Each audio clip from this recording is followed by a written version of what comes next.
Recently, I had the chance to visit with Jack George's, one of my favorite fashion entrepreneurs. This is a classic American dream immigrant story from the streets of Lebanon to New York, working 2 jobs, buying the building, now here 36 years later, continuing to run a thriving business. Look out for 9 amazing tips from Jack throughout this video. Enjoy. What would you say to a young entrepreneur, which is a very good question you had. You're just starting now. Work harder, put 80 hours plus. I'm sorry, anybody who's want to start a business, anything, you're gonna just going to go home at 5 o'clock is not going to be a businessman. Yeah. You know. But okay, but it's interesting because sometimes they say, and I have my experience too, like you have to go all in, right, and put in the 80 hours. But it's interesting that in your case, you also continuing to work. How long did you do that? I did that for a year. For a year. I couldn't put a pressure on my own business. And then after a year, you saw there was enough? No, it was enough. I mean, I was profitable to start with, but it just took time to kill. You don't want to put a pressure. I end up spending no money. I mean, I was working 80, 100 hours a week.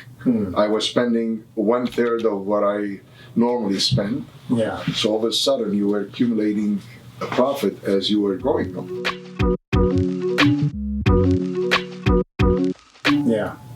I mean, let's put it this way. The more hours you work, the less money you spend also. Yeah, that's true. That's true. I was very, very profitable company. Right. So what happened is I was making a lot of money by working hard, made less mistake, and my expenses was low. So how you cannot make money when and I was not cheap. I was not a cheap brand. Main ingredient today, which is the buffalo hide. And as you can see, this is a natural leather. So imperfection is part of, you can see a lot of detailing on the leather. Yeah. And in order to cut this, you have to be able to artistically know how to put this. You can't put these things on the front of the bag. So this have to go somewhere. It could be inside, interior or not. It doesn't make it any different. And by the way, what about color? I noticed most of your bags fall into like 3 colored bags. Well, the natural sometimes leather. You go for this. The natural leather, because it's a natural leather, so the color proper goes with. It needs a 2-tone effect. There's an oil in the leather itself, and you can see the dark and the lighter shade. So where we end up taking in bright red. So that's not buffalo? No. Okay, yeah. And this is more. Here has happened to be grainy leather. You could do shinier patent leather. So this type of leather would be more patent. This would be pebble grain, but this here you get the color exactly as you want. So I came to the market in the first day at expensive brand. Who are you to charge that much for? Yeah, how did you decide that? Is that, Because I felt it 2 ways. One, either I had to be the cheapest, and I didn't like that, or I couldn't be the most expensive because who are you to be? But I was more different than others. I was also more personal. Where other people would say, I would only deal with the bosses. I dealt with the smallest people. I walk into a store, I work out, not to the boss, to the employees on the floor. Make sure that they like me, make sure that the product is right. Then I went to the boss, and then I get their support, because when I showed the buyer, then he asked his salespeople, I already worked them up, I already showed them, I already went over the detail. They said, he got the right product, we could sell it. Well, what else you need? Yeah. The owner didn't care. All what he cared if his product's gonna turn. Yeah. Now, we gave lifetime warranty. It was the first year. From the beginning? From the beginning, first day. Every bag had a lifetime warranty. And it was a very simple reason why. Because being as a sales rep, saw the frustration in the stores. If something went back, first we did everything under one roof. So all parts were here. So big deal. The repairs take 5 minutes, 2 minutes, 3 minutes. So if you get 2 repairs a day, it will take 10 minutes. You make it priority though. So in all our catalog, is 24 hours. If a repair come to the shop, must be out. Why? Didn't take that long to do that. But that lifetime warranty itself excel our price point to give us maybe 10 to 15% higher. And in the end of the result, the return was not even 1%. Not even. Other people would say, oh, we'll take 2 weeks, 3 weeks. Why? Repair come in, 11 o'clock UPS return. The same afternoon we'll go out. You have to go out. Why not? So the lifetime warranty was a very substantial, important, and was important to my business because I have to have a reason to enter the door. Yeah. I wasn't the best because you couldn't be the best. Well, when you're starting, yeah. Yeah, and I couldn't be the cheapest because you don't want to be the cheapest. So you have to be different. So what I offer them, a lifetime warranty, I offer them quality product, and I also give them a service. What we're doing here is a product development. We don't see buyers. I mean, at one time we would get people like J-Mag Entry. They would come in, and sometimes they even look at, so it's a product. This is more like the horseback riders. This is the saddle leather. So it's so hard. What I like about this is different, the shape, Different, but that's because you can't make straight shit. Basically work in the morning, never tie and a suit, always. But then I came to the office at 11, 12 o'clock after I finished my account. Put my jeans on, put on my jeans, sitting on a sewing machine, sewing that evening till whatever the day is over. You were doing the hands-on, but not in the morning, not when my appointment. Yeah. One of my appointments, I went in strictly because those days where everything have to look professional. Yeah. If you look like sluggard like now, Yeah. you wouldn't open up an Yeah. account. You go to Brooks Brothers, you have to look like a Brooks Brothers. Yeah. So when you went to see your customers, you went according to because otherwise you would have been looked at not professional. Yeah. So you demand the professional price. I mean, the high price point, but you have to look at too. Yeah. No? Yeah, it's the whole package. They're not just buying the bag. I came they're buying afternoon, the didn't image. matter. I Yeah. still came in and I was humble and work and shop and cut and sew and whatever. I did my own design once a month, once every Saturday a month. I came and worked strictly on product development. Design, That was me and Peter, who still work with me now. 36 years later, he's my production guy. So for 36 years. He's been with me a month after I started. His production, he does stamping now. He does. We do small work, but doesn't matter. Still, we're together. That's nice, because I wanted to ask you about that. Yeah, that's like the culture, the teams. Yeah. I mean, the truth is, we didn't lose people because they left because of. But unfortunately, a lot of them retired. And after that many years, some of them they're 60. I'm sure some of them passed away, but they stayed as long we were in business. I don't think we lost an account because of treatment. I don't think we lost many employees because of. And you tell them the truth is, they should leave to do something better. Yeah. Yeah. And you feel start your own thing or something. Very happy with them. I have to say, to every person who left me, a lot of them, they did very well. And it's a pride for me to say this person was working for me, whether they were in the sales department or not. And as long as they did better, they left for a good reason. Yeah, that's great. Listen, I mean, the culture of a company is going to take on the mentality of the leader in a way, in many ways, right? And Yeah. I mean, you started by yourself. You're working 80 hours a week. I mean, at least this is something in my experience. Sometimes it's hard. I mean, you motivate people just by following what you do, but not everyone can do it at that level. You know what? It's not fair. I mean, it is. Each one God gave him a limit, and every person I think is special. I think as a manager and the company sometimes make mistakes, not the employee. So a manager also have to look at his key people and see where they fit.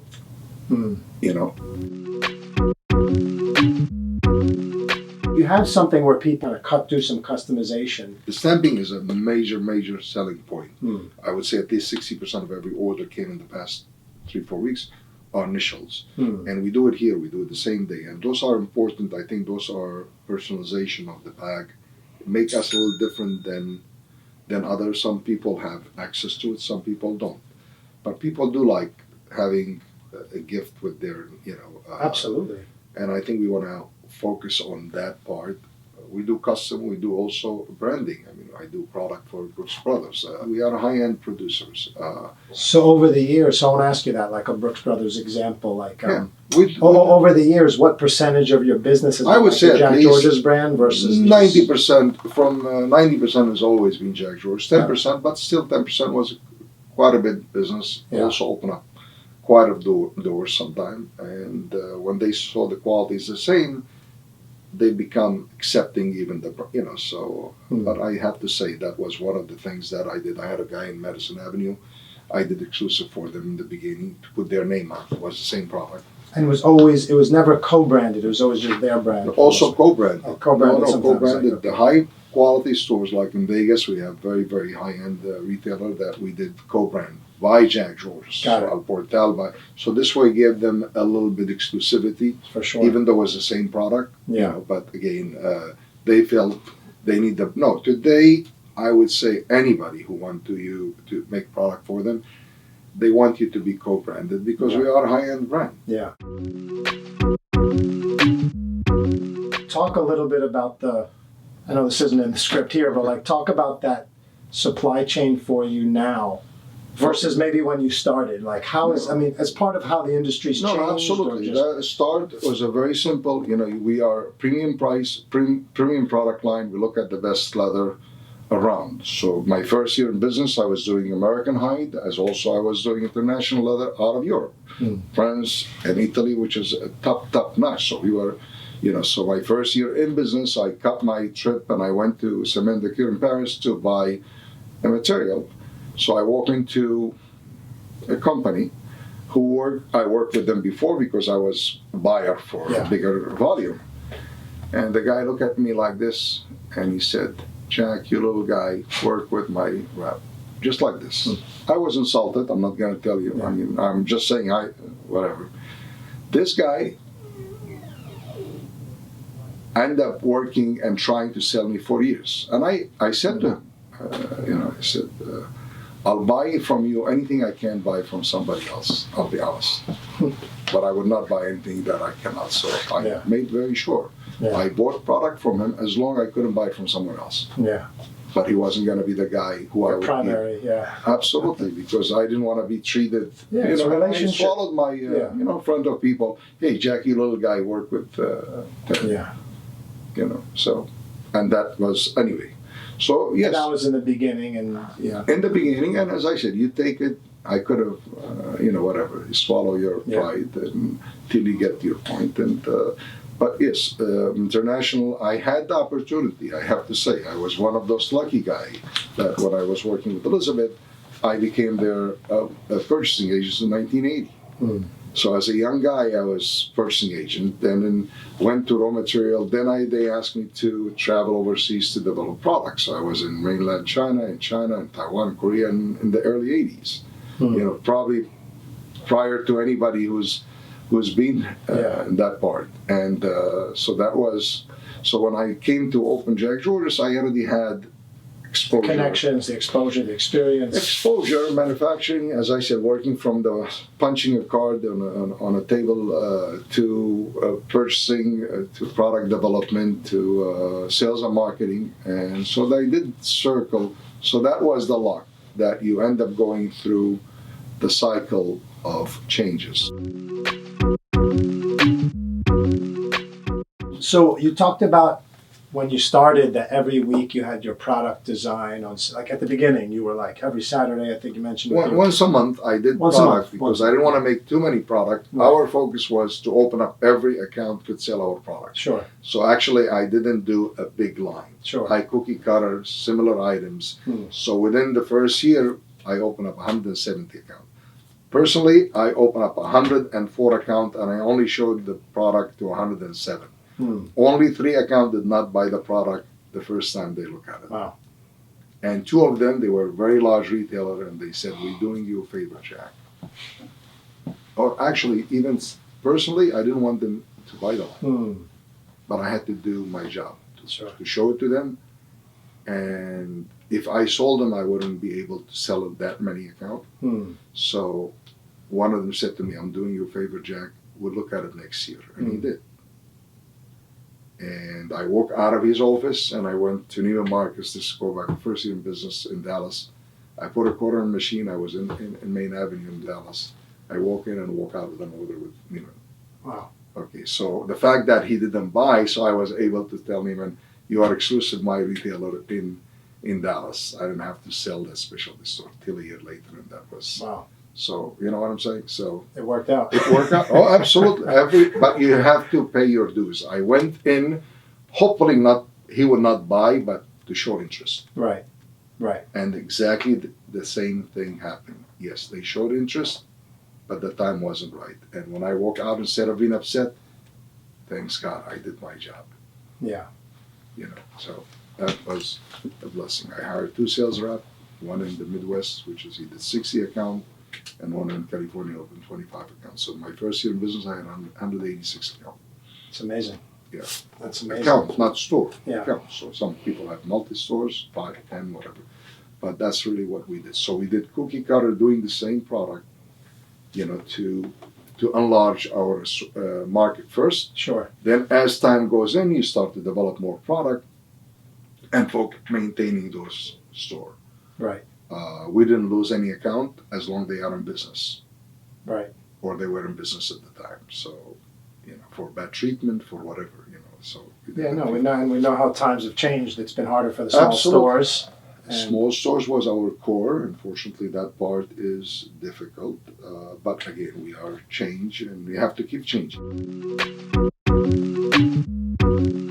So when the market went sour in 2001, we decided to take other approach opportunity. One, to produce product and maximize our production line. In 2008, with that hard market, I ended up opening up retail shops. So I was in the airport shop. I was in Miami Airport. I was in Philly Airport. I was in Pittsburgh. I was in Washington National. So what's the peak amount of stores you had? We had 6 stores. 6 stores. Kerry Jaguar. All airports. Airport shops. So tell me about those stores. I mean, was Those that stores had a successful for good- you? Was it They good were branding? very, Was very it- reliable, and they were good stores Yeah. till the opportunity lasted. I stayed in the temporary lease because they want you every 5 years to move to a new location. Yeah. Well, when you do that, you have Throws to things look at, off. Yeah. well, not only off, how much money you're going to spend Yeah. and what they want you to spend and if it's really worth it or not. And to me, was Got it. So you did it for how many years? Like 5 years? maybe 5, 6 years. Yeah. Opportunity was great, and Yeah. we switched to that part. You know, as I said, we were strictly American-made product. We went when the market changed to a more dressier look, and today we are totally in casual look. Hmm. To maintain the brand, you have to keep up with the time. Yeah. The time change, Yeah. and unless you're able to change, you're going to be out of business. Doesn't Right. matter. So adapting, that's a key. That's a Adapting key part of it. And change, accepting the change. Connecting that with the product discussion, how many products do you have right now? Like 600 SKU, I think, online at Right. least. 600 SKUs online, and looking at the history, like roughly how many retired products do you think you have? We Like, don't if you go retire a years? lot because we find the businesses goes this way. Every product you bring in, the first year, and let's say you sell 1,000 piece, the following year you'll go 40% higher. Hmm. With the second, third year, you'll maximize. Then you're starting to go a little bit that backward. It will always work that way. Hmm. So an item will go up in sales, will plateau, and then starting to slow down. Mm. The reality is, at what level you want to take it out. Sometimes we still make the same original bag, 3 top items still being made the same 36 years Mm. later. They didn't change. Yes, we don't sell as many, but for that customers who want that specific look, in that case, we still offer those original piece. And we're proud to say that we still make it 36 years later. That's amazing. So 600, roughly 600 bags SKUs now. Well, they're not all bags. You have the other Bags, kinds of products. I mean, again, we start as a briefcase and leather accessory. Today we are handbag, briefcases, travel, and wallet and accessories.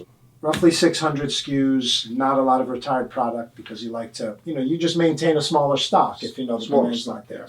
yes. And you think you guys have been, based on your experience, like very accurate about predicting flow and maintaining inventory? Do you I still mean, face the job challenges there? I hold in this company is a three element. That to me is important. It's product development. I do the inventory personally, even till today. I do production. That was the key I felt important to do. So I have a little bit more, so all inventory, all to buy, to purchase is something that's still sitting on my shoulder. It's important because, I go back to history. I have the history to go to. As I said, I see every numbers, and the numbers usually goes this way, the plateau, and starting to slow down. So when you start to carry inventory, you have to. I carry inventory today millions of dollars. So, and I'm not afraid of it because I know exactly how the cycle works. So. And is all your inventory in this And here location? downstairs, Okay. we have over $6 million worth of inventory, so Yeah. it's a big inventory house. Yeah. Okay. And you have to. That's You great. have to. And then you have some American-made product. Yes. And American-made product. where's that made? Is that It's made here. made here? Yeah. Okay. What does the Jack George's brand, the tag on the bags, like truly signify? What do you think that represents today? I mean, as from when you started. We had changed now as a casual is less. I think they call it the Polo brand, where we are a quality brand, but we don't stick on someone's face. I cannot wear labels. Yeah. So I like, it doesn't mean I don't like quality product, Yeah. but I don't like something to stick out showing Sure. that I'm carrying whatever the brand is. Yeah. It's like quiet luxury is another. Quiet term for that, luxury, yeah. they call Polo brand. Yeah. So what we are. People who, I think we have probably the highest income customer base. Yeah. Who people want quality without have to cry, Yeah. So that's our customer. Yeah. So all specialty, especially the specialty store market, was a big part of our business. I mean, they were in Madison, they were in Greenwich, Connecticut, or they were in Ridgeville. It didn't matter. Those were focusing on the highest customer base. So the person who carry a big, we call it brand, some people is not our customers. Yeah. We're looking for that person who's looking for quality, not Yeah. More understated. Just understated elegance. So that's really what. Yeah. So it's always the same. There's always Jack George there, but it's not in someone's face. And there you have it. Great things take time, vision, persistence, and attention to detail. Look out for Jack George's latest marketing campaign, Postcards from Jack by Blueliner, where we take this authentic, high-end luxury brand to a wider audience across social media and other channels.